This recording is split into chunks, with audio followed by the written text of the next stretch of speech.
Wie kann ich voller Liebe werden? Das ist der Titel von der Predigt heute.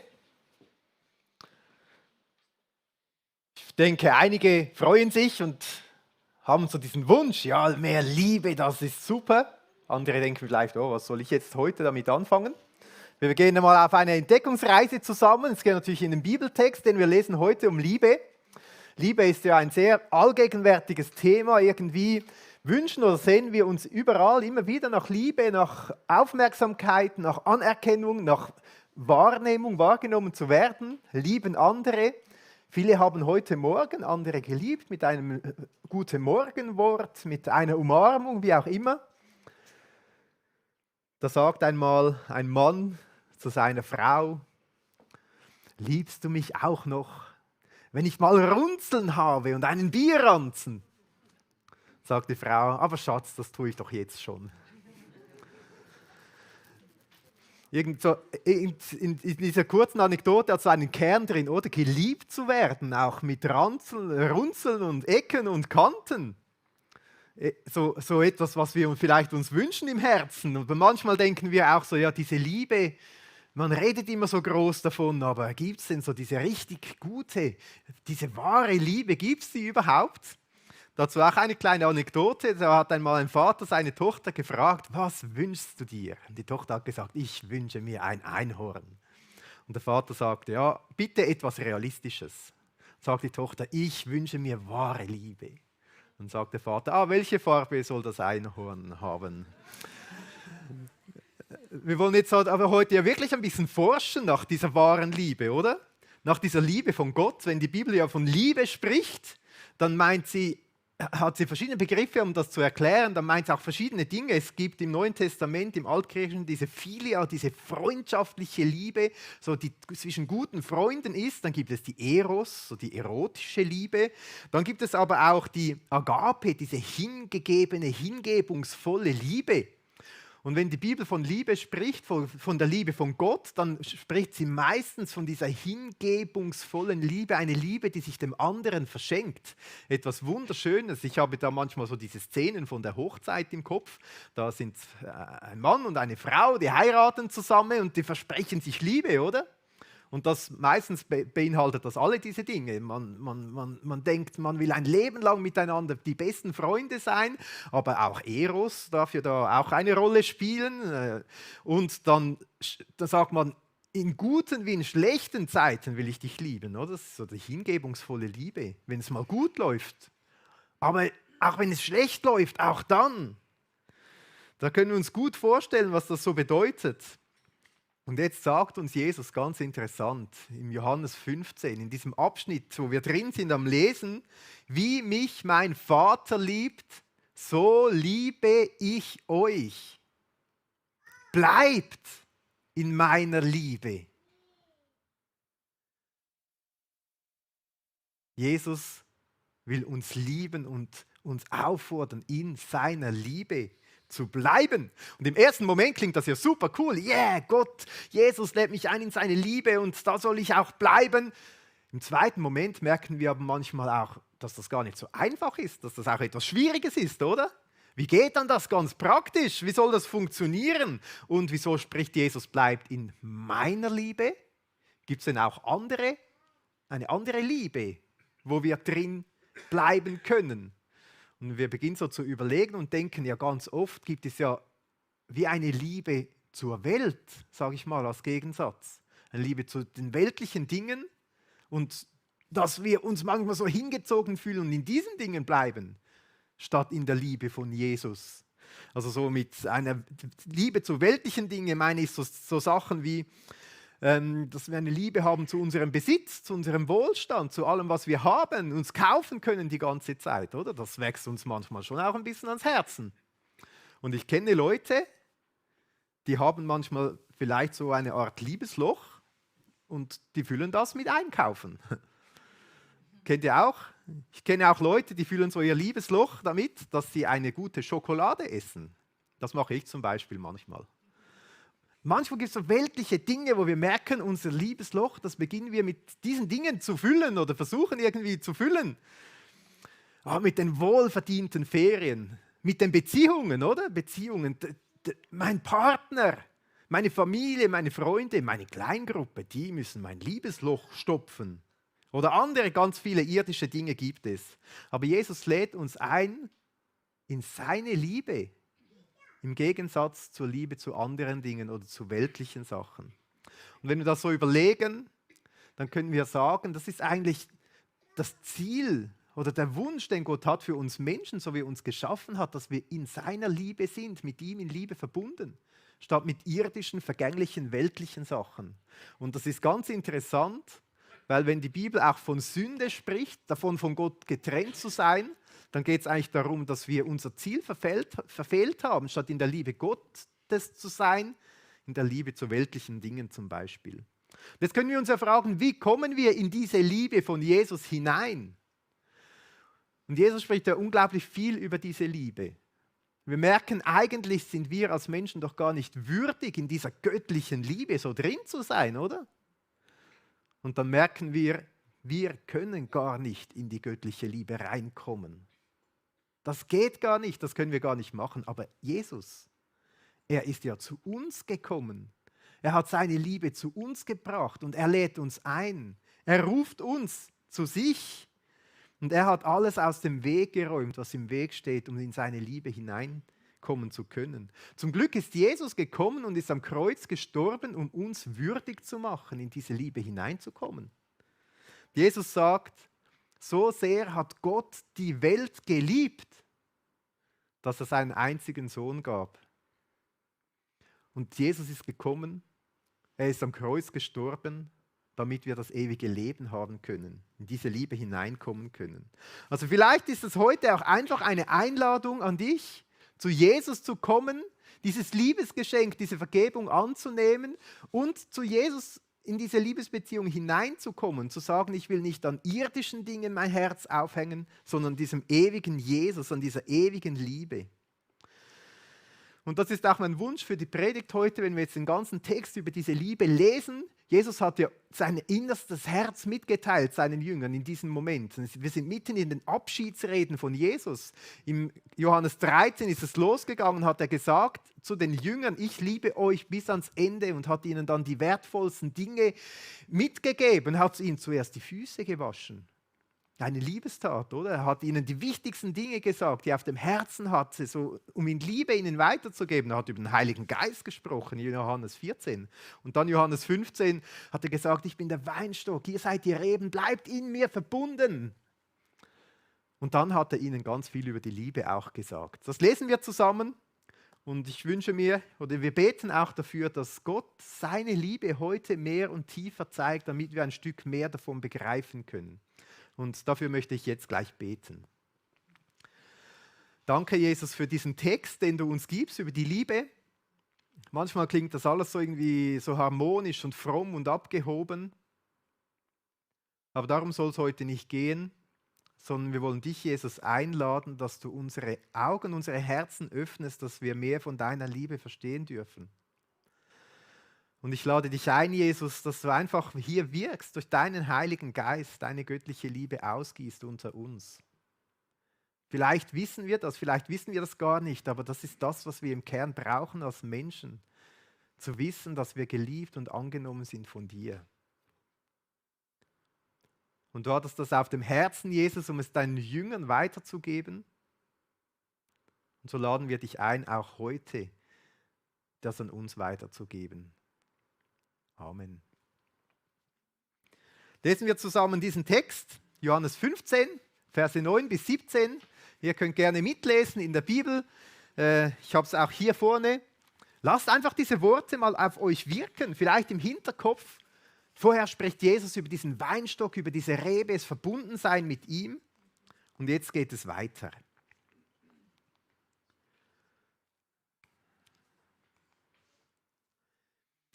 Wie mich mein Vater liebt, so liebe ich euch auch. Bleibt in meiner Liebe. Wenn ihr meine Gebote haltet, bleibt ihr in meiner Liebe, so wie ich meines Vaters Gebote gehalten habe und bleibe in seiner Liebe.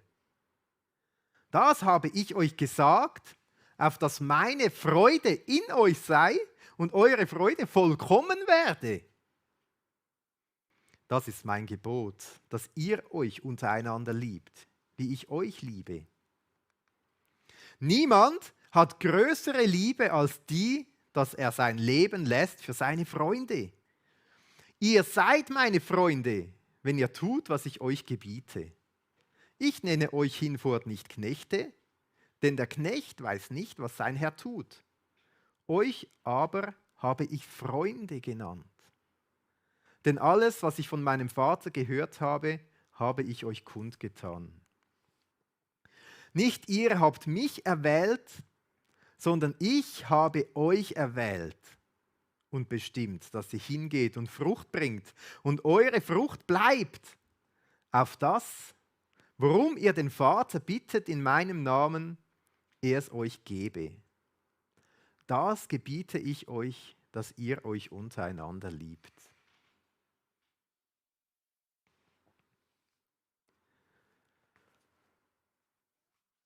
Das ist der Bibeltext, den wir heute vertiefen miteinander. Und ihr merkt schon, es geht um die Liebe und es geht irgendwie immer tiefer, oder? Es bleibt nicht an der Oberfläche, sondern es geht immer weiter in die Tiefe hinein.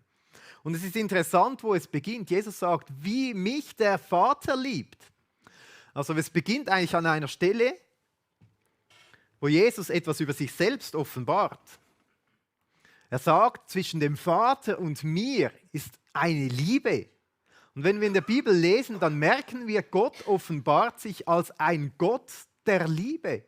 In seiner Erscheinungsform, in seiner Form als Vater, Sohn und Geist, in diesem Geheimnis, in dieser trinitarischen Form, dort ist Liebe drin. Jesus sagt, wie mich der Vater liebt. Ich zeichne das mal auf. Wir merken, der Vater liebt den Sohn. Und der Sohn sagt, ich will nichts anderes tun, als das, was der Vater sagt. Ich will ganz in ihm sein. Dann lesen wir vom Heiligen Geist, wie er der Geist ist der Liebe. Römer 5,5, der Geist, der die Liebe Gottes in unsere Herzen ausgießt. Wenn wir so lesen, wie mich der Vater liebt und uns beginnen darüber Gedanken zu machen, merken wir, dass Gott in sich, dass da die Liebe nur so hin und her fließt, dass es eine Art göttliche, hingebungsvolle Liebe gibt. Unter diesen drei göttlichen Personen, sage ich jetzt mal, eine Art Geheimnis, die voller Liebe ist. So eine vollkommene Liebe, die hin und her geht, wo alle einander dienen, alles füreinander geben, alle füreinander da sind. Gott, der Vater im Himmel, der den Heiligen Geist sendet auf Jesus in Form einer Taube. Jesus, der sich dem Vater hingibt und in diesem Moment das Wort, an dir habe ich wohlgefallen. Du gefällst mir. Eigentlich ein Ausdruck der Liebe, oder? Jesus sagt, wie mich der Vater liebt, so liebe ich euch. Also ich weiß nicht, ob ihr euch schon mal so Gedanken gemacht habt. Wie ist das denn? Gott liebt den Sohn, Vater liebt den Sohn. Das muss ja eine krasse Liebe sein. Und jetzt sagt Jesus, so in dieser Art und Weise liebe ich euch. Ich meine, wir haben vorhin gelesen, so sehr hat Gott die Welt geliebt. Gott hat eine Liebe für die ganze Welt, für alle seine Geschöpfe, für alles, was er gemacht hat. Aber jetzt spricht Jesus im Spezifischen zu seinen Jüngern.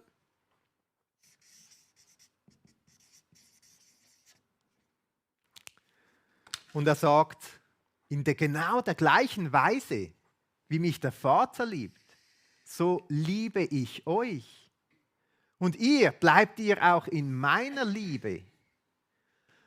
Wir merken also, Jesus will uns mit hineinnehmen, irgendwie in diese göttliche Liebe, dass wir mit diesem Gott wie verbunden sind. Ich mache gleich so ein Herz draus, dass man sieht, worum es geht, oder? Wir sollen verbunden sein mit dieser göttlichen Liebe. Ist das nicht eigentlich etwas völlig Verrücktes? Oder? So ein bisschen verrückt. Ihr schaut so ganz neutral. Eigentlich würde man denken, ja, jetzt sagt Jesus, bleibt in meiner Liebe, ist doch völlig logisch. Also manchmal gar nicht so einfach, oder? Wir denken manchmal, ja, wie geht das denn? Was bedeutet das jetzt? Wie komme ich in diese Liebe rein? Wie erfahre ich mehr davon? Vielleicht denken wir im Kopf, ja, ich wünsche mir schon mehr davon, aber im Leben spüre ich manchmal so wenig, oder? Oder ich weiß das ja ganz genau. Das ist so etwas Wunderbares, aber manchmal fühlt es sich ganz anders an. Es scheint irgendwie so fern. Manchmal ist das ja gar nicht so einfach. Und wir merken so schnell, gibt es so diese irdischen Lieben, die uns viel näher stehen als die göttliche Liebe. Und wir denken, wir müssen das irgendwie suchen und so weiter.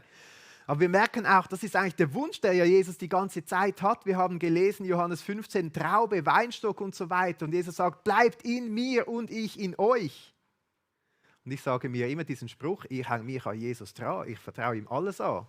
Da bleibe ich bei Jesus und suche ihn und suche seine Nähe. Und jetzt sagt Jesus, bleibt in meiner Liebe. Das heißt, wenn ich mich an Jesus hänge, bei ihm bleibe, bleibe ich auch in seiner Liebe. Ich suche seine Liebe und mache mir bewusst, dass er mich liebt. Und jetzt wird es ganz spannend. Die Liebe von Jesus und wie ich ihn liebe, das ist nicht nur, sage ich mal, nicht nur etwas irgendwie Mystisches, oder so ein Gefühl irgendwo nur drin irgendwie so, oder etwas, was kommt und wieder geht, so eine Wolke, die mal auftaucht, so rosarot und wieder verschwindet oder so. Sondern Jesus meint wirklich eine so Liebesbeziehung. Oder? Wir haben vorhin von der Hochzeit gesprochen. Ich will dir treu sein in guten wie in schlechten Tagen. Dass ich sage, Jesus, ich will dich lieben an guten wie in schlechten Tagen. Und ich weiß, Jesus liebt mich. Mit meinen Runzeln und mit meinen Bierranzen. Und mit allen anderen Ecken und Kanten auch. So ganz real. Und Jesus sagt auch, ja, genauso wie es vom Vater zum Sohn ist, so soll es auch von euch zu mir sein. Jesus sagt in diesem Abschnitt, ich mache alles, was der Vater will. Ich will ihm gefallen. Und da denke ich manchmal, das ist spannend. Weil da können wir super schnell überprüfen, wie es um unsere Liebe steht zu Jesus. Jesus sagt ja im Vers 10, haben wir gelesen, wenn ihr meine Gebote haltet, bleibt ihr in meiner Liebe, so wie ich meines Vaters Gebote gehalten habe und bleibe in seiner Liebe. Jetzt könnte man ja denken, ja gut, das bedeutet, ich muss die Gebote von Jesus halten, dann liebe ich ihn. Aber Jesus meint es ja genau umgekehrt. Er meint, wenn ich so mit Jesus verbunden bin, wenn ich ihn liebe, dann will ich ihm ja gefallen. Dann will ich ja so leben, wie er Freude hat. Dann will ich ja das tun, wo er sich freut und wenn er schaut und denkt, wow, das ist cool. Das heißt, ich kann einfach mal hinschauen in mein Leben, mir überlegen, ja, will ich überhaupt diesem Jesus gefallen? Ist das etwas, finde ich das bei mir? Oder will ich vor allem mir oder meinen Freunden oder meiner Familie oder wem auch immer gefallen? Will ich so leben, wie es denen passt? Oder ist das so mein Herzenswunsch, so zu leben, wie es Jesus passt, sage ich mal. Ich mache das für mich immer ganz praktisch. Ich habe für mich so ein Kreuz aufgezeichnet, 4 Bereiche, und da prüfe ich mich einfach mal. Da sage ich, okay, da haben wir einen ganzen Bereich, der für meine Beziehungen steht. Kann ich mich prüfen, lebe ich meine Beziehungen so, dass es Jesus gefällt? Meiner Ehe, zu meinen Eltern, zu meinen Kindern, zu meinen Freunden, zu meinen Arbeitskollegen. Kann ich mich mal prüfen, lebe ich da so, wie es Jesus gefällt? So eine Idee, wie man das überprüfen kann. Ein zweiter Bereich, wie gestalte ich mein Leben in Bezug auf mich selbst, auf meinen Körper? Das ist ein Tempel des Heiligen Geistes. Gefällt es Jesus so, wie ich mit mir umgehe? Oder mache ich irgendwie Raubbau an meinen Ressourcen? Wie ich über mich denke? Ein dritter Bereich, wo ich mich ganz einfach prüfen kann, wie gehe ich mit all meinen Talenten und mit meinem Besitz um? Mit dem, was Gott mir anvertraut. Gott vertraut mir unglaublich viel an Begabungen, an Dingen, die ich tun kann, an Lebenskraft, auch Geld, ein Haus, eine Wohnung, ein Auto, ein Hammer, ein Schraubenzieher, was auch immer. Gehe ich damit so um, wie es Jesus gefällt? Und ein vierter Bereich, wo ich mich ganz einfach und schnell prüfen kann, wie gehe ich mit meiner Zeit um? Mit meiner Arbeitszeit, mit meiner Freizeit, mit meiner Schlafenszeit, mit meiner Essenszeit, wie auch immer. So 4 Bereiche, so Lebensbereiche könnte man sagen. Und Jesus sagt ja, hey, wenn ihr meine Gebote haltet, bleibt ihr in meiner Liebe.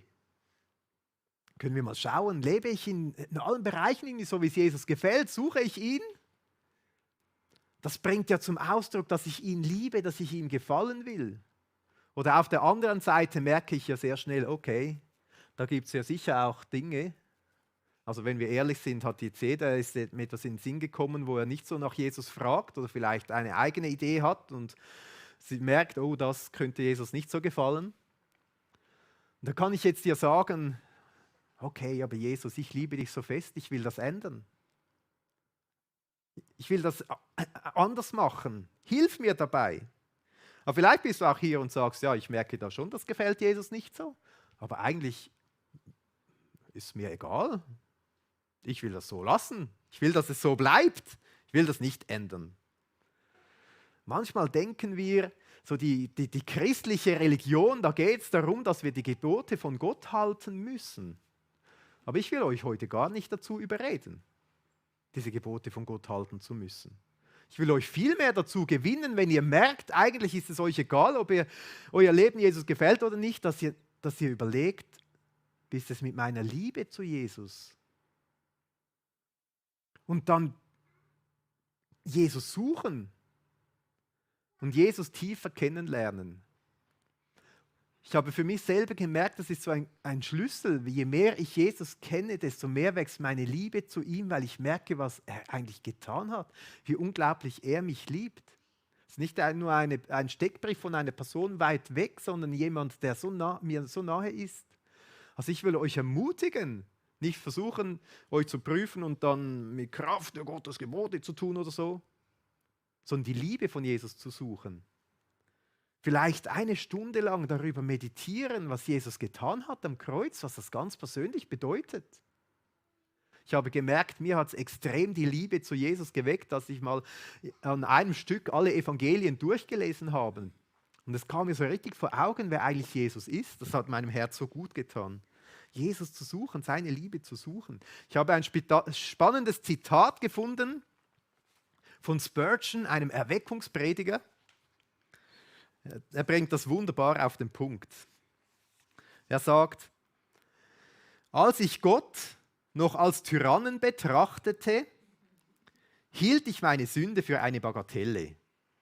Aber als ich ihn als Vater kennenlernte, trauerte ich darüber, dass ich mich überhaupt jemals gegen ihn aufgelehnt hatte.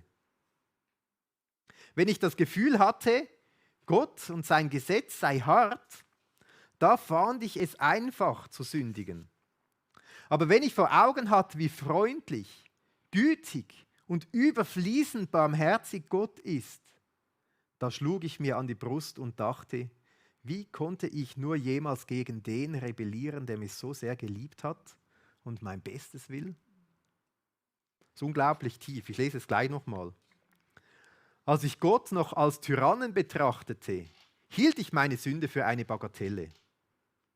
Aber als ich ihn als Vater kennenlernte, trauerte ich darüber, dass ich mich überhaupt jemals gegen ihn aufgelehnt hatte. Wenn ich das Gefühl hatte, Gott und sein Gesetz sei hart, da fand ich es einfach zu sündigen. Aber wenn ich vor Augen hatte, wie freundlich, gütig und überfließend barmherzig Gott ist, da schlug ich mir an die Brust und dachte, wie konnte ich nur jemals gegen den rebellieren, der mich so sehr geliebt hat und mein Bestes will?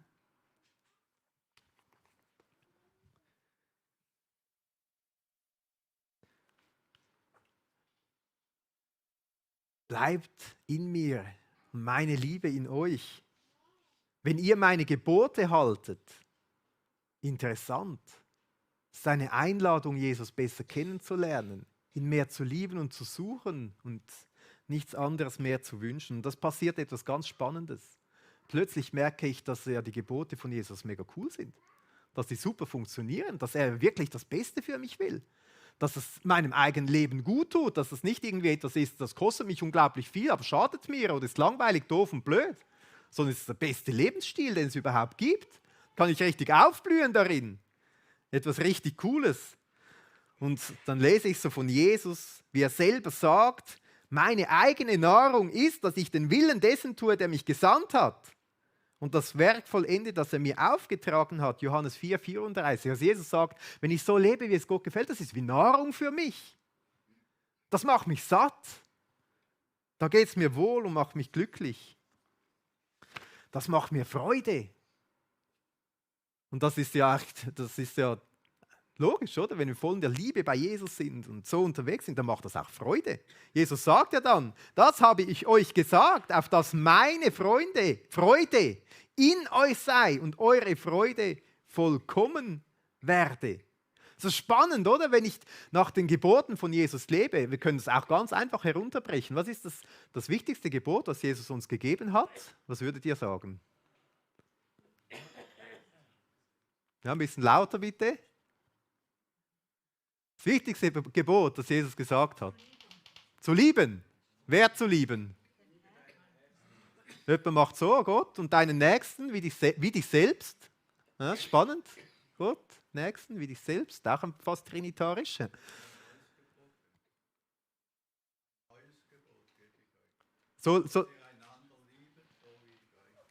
Ein neues Gebot gebe ich euch, dass ihr einander liebet, wie ich euch geliebt habe. Also ihr merkt, im Kern von allen Geboten steckt die Liebe drin zu Gott, zum Nächsten und zu mir selbst. Und ich weiß nicht, wie es euch geht, aber wenn ich an meinem Nächsten etwas mache, das so meine Liebe zum Ausdruck bringt und ich merke, das kommt beim anderen an, das ist etwas mega Schönes, oder? Da freut man sich, da kann man gar nicht anders. Und Jesus sagt, das habe ich euch gesagt, auf dass meine Freude in euch sei und eure Freude vollkommen werde. Das soll uns Freude machen. Vers 15 und 16, da haben wir gelesen von dieser Liebe. Und jetzt denken wir vielleicht, ja, aber Jesus, das klingt gut. Und ich prüfe mich und ich will dich lieben, ich will das zeigen, aber es ist manchmal auch so schwierig. Und ich kann mir vorstellen, wie auch die Jünger da mit Jesus unterwegs sind und denken, Jesus, das klingt so schön, aber es ist so schwierig. Aber sie erinnern sich, kurz vorher hat ihnen Jesus ja etwas gesagt. Wenn wir ein Kapitel vorlesen, Johannes 14, da redet ja Jesus über den Heiligen Geist und da hat er ihnen gesagt, liebt ihr mich, so werdet ihr meine Gebote halten und ich will den Vater bitten und er wird euch einen anderen Tröster, Beistand, Helfer geben, dass er bei euch sei in Ewigkeit. Also wenn die Jünger mit Jesus unterwegs sind, Jesus von dieser Liebe und so weiter spricht, dann erinnern sie sich, bleibt in meiner Liebe und ich sende euch den Heiligen Geist, der euch hilft und Kraft gibt und die Liebe von Gott, Römer 5,5, in eure Herzen ausgießt, dass es diese göttliche Liebe ist, die von euch weiterfließen darf zu eurem Nächsten. Und jetzt bist du vielleicht hier und sagst, das klingt alles gut und ich will wirklich mehr von dieser Liebe von Jesus verstehen. Das soll mich ja anstecken. Nicht, dass ich einfach die Gebote halten muss oder so. Ich will die Liebe von Jesus erfahren in meinem Herzen. Und das Wunderbare ist bei Jesus, der bleibt nicht einfach schwammig. Es ist nicht irgendwo eine Wolke, sondern wird ganz konkret und fadengerade. Er hat seine Liebe ganz konkret in der Geschichte historisch bis heute bewiesen. Und in diesem kurzen Text gibt es 3 riesige Liebesgeschenke, die Jesus hineinbringt, wo wir einfach lesen und staunen können. Das erste ist, ich weiß nicht, erinnert ihr euch im Kindergarten oder 1. Klasse, so fragt man manchmal, willst du mit mir gehen? So ja schon mal passiert. Oder? Willst du mein Freund sein? Willst du meine Freundin sein? Jesus lädt uns ein, seine Freunde zu sein. Also diejenigen, die schon mal das ganze Alte Testament gelesen haben, das ist ja unglaublich viele Menschen, Männer und Frauen mit Gott verbunden. Es gibt 2 Leute darin, die haben den Titel Freund Gottes, Mose und Abraham. Und jetzt sagt Jesus, du darfst mein Freund sein. Das ist nicht etwas Gewaltiges. Jesus nennt im Neuen Testament seine Jünger seine Freunde. Und er lädt dich ein, sein Freund, seine Freundin zu sein. Jesus fragt dich quasi, willst du mein Freund sein? Er will das, er sucht das. Ein zweites, eine Art Liebesgeschenk von Jesus. Er sagt, alles, was mir der Vater gezeigt hat, habe ich euch kundgetan. Er macht einen Vergleich mit diesen Sklaven, oder? Einem Sklaven, einem Mitarbeiter sagt man, was er zu tun hat, der muss nicht alles wissen. Aber ich frage dich, wem sagst du, was dein Herz wirklich beschäftigt? Was in dir drin ist, was dich bewegt? Deinen Liebsten, oder? Und Jesus sagt, all das Wichtige, was mir der Vater gezeigt hat, alles habe ich euch gesagt. Ich habe mein ganzes Herzen vor euch aufgetan, eine Art riesiges Liebesgeschenk. Und Jesus lässt es noch konkreter werden. Im Vers 13, den wir gelesen haben, sagt Jesus, niemand hat größere Liebe als die, dass er sein Leben lässt für seine Freunde. Mit anderen Worten, Jesus sagt, ich liebe euch so fest, dass euer Leben mir wichtiger ist als mein eigenes Leben. Und das hat er nicht nur so fromm gesagt, sondern ist ans Kreuz gegangen und hat tatsächlich sein Leben gelassen für seine Freunde. Ich denke, das lohnt sich einfach sich Zeit zu nehmen und darüber nachzudenken, was eigentlich Jesus da getan hat. Manchmal reden wir so schnell, ja, er ist am Kreuz gestorben und auferstanden. Aber dass er dich so unendlich liebt, auch wenn du der einzige Mensch auf diesem Planet wärst, wäre Jesus ans Kreuz gegangen und für dich gestorben, dass du leben kannst? Völlig verrückt eigentlich. Ihr seid meine Freunde, wenn ihr tut, was ich euch gebiete. Ich nenne euch hinfort nicht Knechte, denn ein Knecht weiß nicht, was sein Herr tut. Euch aber habe ich Freunde genannt. Freunde. Denn alles, was ich von meinem Vater gehört habe, habe ich euch kundgetan. Alles, das ganze Herz geteilt. Jesus beweist seine Liebe. Und es ist schön in diesem Text auch zu sehen, dass das ganz konkret wird. Das hat Auswirkungen. Jesus sagt, Verse 16 und 17, nicht ihr habt mich erwählt, sondern ich habe euch erwählt und bestimmt.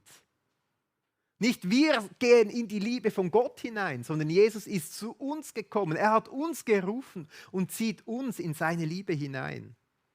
Und er hat uns erwählt und bestimmt, dass ihr hingeht und Frucht bringt und eure Frucht bleibt. Auch am letzten Sonntag haben wir über die Frucht nachgedacht, schon vorher in dieser Serie. Frucht braucht Zeit zum Wachsen. Ich möchte euch ermutigen, Zeit zu nehmen, in der Liebe Gottes zu bleiben. Ich hänge mich an Jesus dran. Nicht nur jetzt ist die Serie vorbei und dann alles wieder vergessen, sondern dran zu bleiben. Immer wieder diese Nähe, diese Liebe zu Jesus zu suchen, diese Verbundenheit zu suchen. Und in 6 Monaten zurückzuschauen, was für Früchte wachsen durften. Wie die Liebe in meinem Herzen zu Jesus wachsen durfte. Wie vielleicht mein Herz aufgeht und ich immer mehr erkenne von der Liebe von Jesus für mich. Mit noch viel mehr Liebesbeweisen als diesen, die hier stehen. Aber dieser Große, dass er ans Kreuz gegangen ist, das kann nichts toppen. Und dann sagt er, auf das, worum ihr den Vater bitten, in meinem Namen er es euch gebe. Das gebiete ich euch, dass ihr euch untereinander liebt. Ich finde es unglaublich, Jesus sagt, kommt einfach, bittet den Vater. Er hört so gern und antwortet. Bleibt in dieser Liebe und es wird automatisch Frucht entstehen, wachsen. Der Heilige Geist ist hier und wirkt. Ich hänge mich an Jesus dran und er wirkt bei mir.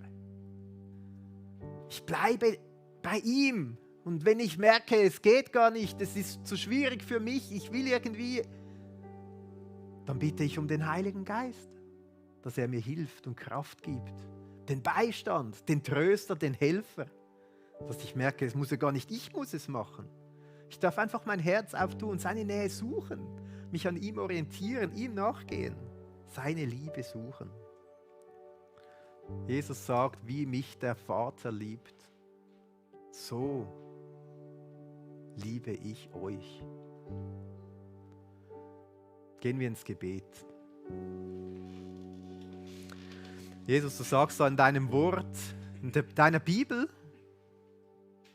ein paar unglaubliche Dinge und sie sind uns zu hoch, um zu fassen, was es bedeutet.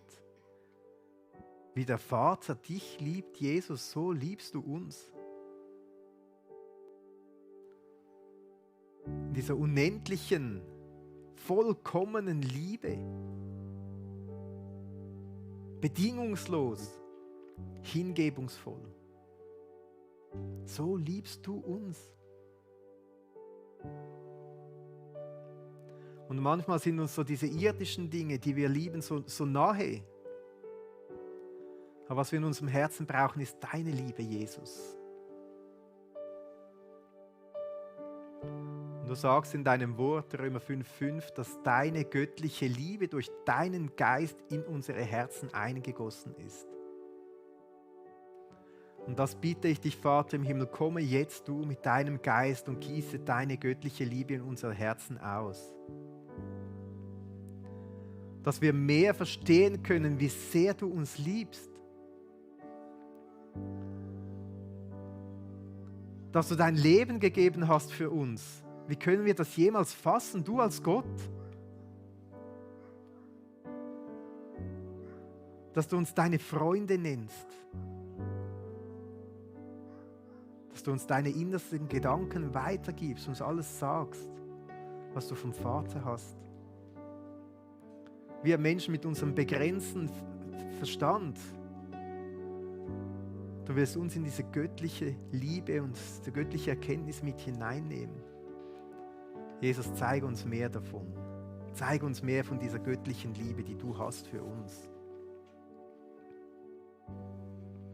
Und Jesus, wir staunen einfach, es gibt niemanden, der so ist wie du. So heilig, so vollkommen, ganz Gott und ganz Mensch, uns so nahe. Die Liebe von Gott nicht fern, sondern greifbar. Es gibt keinen neben dir, Jesus, der vergleichbar wäre in irgendeiner Art und Weise.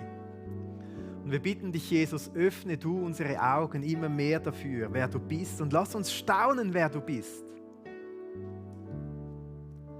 Und erfülle unsere Herzen mit deinem Herzen, was dein Herz bewegt. Und führe uns an deine Liebe, zu deiner Liebe hin, dass es auch weiterfließen darf zu den Menschen um uns herum. Amen.